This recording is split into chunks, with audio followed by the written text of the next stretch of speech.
if there's one Switch game that I'm like really sad that I'm probably not gonna pick up just because it's too many games and I gotta like calm down or just like push some games to the side and be like, look, I'm not gonna buy this now. I'm gonna buy it later.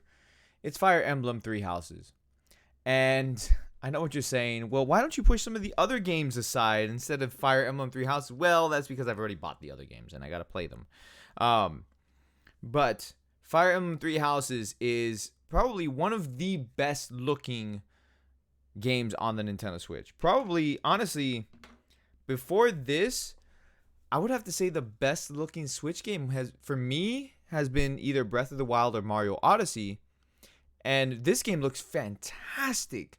The graphics look amazing. The way that the characters are animated looks fantastic. It kind of reminds me of Legend of Hero Trails of Cold Steel on the PS4, and I'm so like sad that I'm not gonna be able to pick this game up and play it at the moment. But apparently, Fire Emblem Three Houses is also getting an expansion pass, which is something that the previous Fire Emblems have gotten before, and you know, one of the biggest reasons why I'm sad about not being able to pick this up is that this would have been my first experience or entry into the Fire Emblem world, with the exception of Super Smash Brothers. Like, I was looking forward to this game, and I was like, oh man, you know what? I really want this one.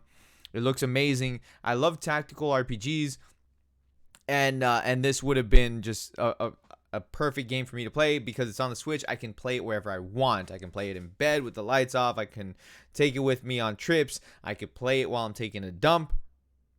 Backtrack. I could play it while now I'm like out and about, and you know, it would have been perfect. But it's getting an expansion pass, and it's going to include 4 waves of DLC apparently. Fire Emblem Three Houses, Nintendo's mismatch of classic tactical turn-based combat and Hogwarts School Simulator, is only a few weeks away. Like several recent Fire Emblem games on the 3DS, this entry in the series. Why would you put series? Spell check, man. The entry in the series will also feature an expansion pass. Nintendo of America tweeted that both the standard version of the game and the version that includes the expansion pass were both available to pre-download on the eShop. The version with the pass is priced at $84.98. I'm gonna say $84.99 probably, while the regular game is $59.99. Let's see here. The expansion pass includes access to 4 separate waves of content released between release day July 26th and April 2020. That is a lot of content spread out between that time. There will also be free content updates, although we don't have any details yet. Get access to all 4 waves of DLC as they release, including the Officers Academy outfits for Byleth on day 1. Another tweet from Nintendo of America read, "When your journey continues with Fire Emblem Three Houses expansion pass." Previous Fire Emblem games have received similar expansion passes that have included new maps, new characters, and new side quests. Fire Emblem Echoes Shadow of Valencia had 5 separate DLC packs totaling more than $50. Wow, that's expensive. Different breakdowns of each content pack were also available for purchase, letting you pick and choose what you wanted to pick up. Perhaps we'll see something similar with Three Houses.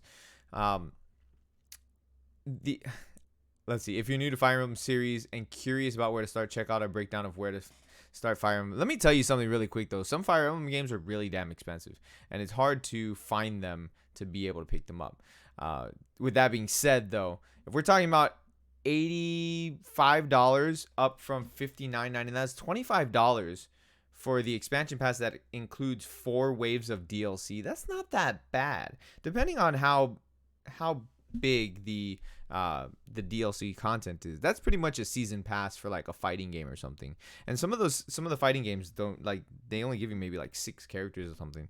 But when you're talking about like big massive content, especially when it's a game that has a tremendous amount of hours of gameplay, that's not bad at all. You're talking $50 or $25 where you have a game like Fallout 4 when they released Far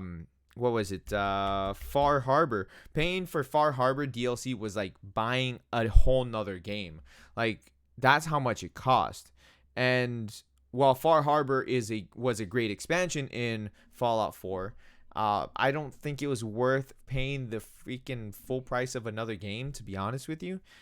That's why I kind of waited for the Game of the Year edition to come out, so that way I could just buy that and be done with it. But $85 for the expansion version of the game, that is not bad. Now, that brings up the question, what about the people who bought the $100 version of the game, that's the collector's edition? Do they get the expansion pass included? Probably not.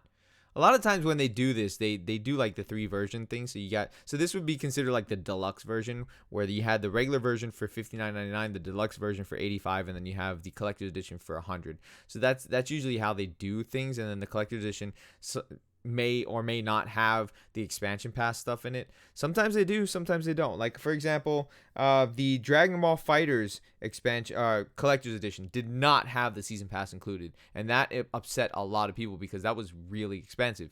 Where then you had, for example, South Park Fractured Butthole. I love saying that name, it's so funny, I love it.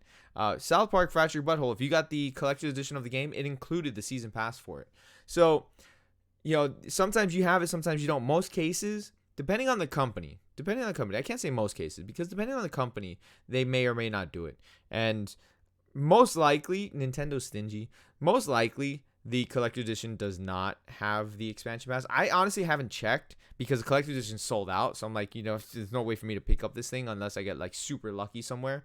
And, somebody doesn't pick up their copy at GameStop, which is usually unlikely. But regardless, in this case, I don't think it would be included. Somebody correct me if I'm wrong down in the comment section below. I'm always welcome to you guys, correcting me on things. That's perfectly acceptable. I'm human. I make mistakes. I don't know everything, and I don't pretend to know everything. So, if I make a mistake on something, feel free to correct me, but respectfully. I respect you guys. You respect me. I would have loved to have been able to pick up this game. It looks fantastic. Comes out late July. I mean, right now, I got my hands full with a whole bunch of games that I have not played yet that I need to play, and I keep getting more games coming in. So it's kind of hard to be able to play everything, really. So I gotta pick and choose what I'm playing at this point in my life. Considering that I play video games on YouTube like crazy, but I also got to play games off camera, because if I play games only on camera, then it slows things down. And this is a game that I know a lot of you guys would want me to play on the live stream. So I'd probably have to, like, if I did pick it up, which I'm probably not, but if I did pick it up, I'd probably play some of it on live stream, some of it off camera, and like go on, so on and so forth. Similar to how I'm playing Atelier Lulua at this point. Like, I played a lot of it on live stream, but I also play a lot of it off camera, because I have to do that. I'm not doing a full walkthrough of it if it's an extremely long game. I play it more efficiently when I'm not on camera. Where if it's a shorter game, like a horror game or like an action adventure game, those games typically are shorter games. Then I get to just I can enjoy them on stream with you guys. A couple of streams will usually cover the entire game. In a case of like a Resident Evil game, I can sit down, play the game. Do like one full story in like 3 hours and done. Like, I can go on to the next story or whatever. But Fire Emblem is a massive game. It would take up a lot of hours to be able to play it, especially on camera. And I just don't have the time or the resources right now to dedicate to a game like this, to be able to buy it as well. We've got way too many games coming out this year. A lot of games that I'm really excited for. So with that, guys, let me know if you guys are buying Fire Emblem Heroes, Fire Emblem Three Houses. If you are, when it does come out, let me know how much you guys are enjoying it. I always like to hear stuff like that if you're enjoying a certain game, because then eventually I will pick it up. It's gonna take some time. It's not something that I can just full on pick, go and buy right now, because way too many games. With that, guys, hit the like button, subscribe if you guys are new. I will catch you all in the next video. You guys have a great rest of your day. Man, I would love to pick this game up. Peace out, guys.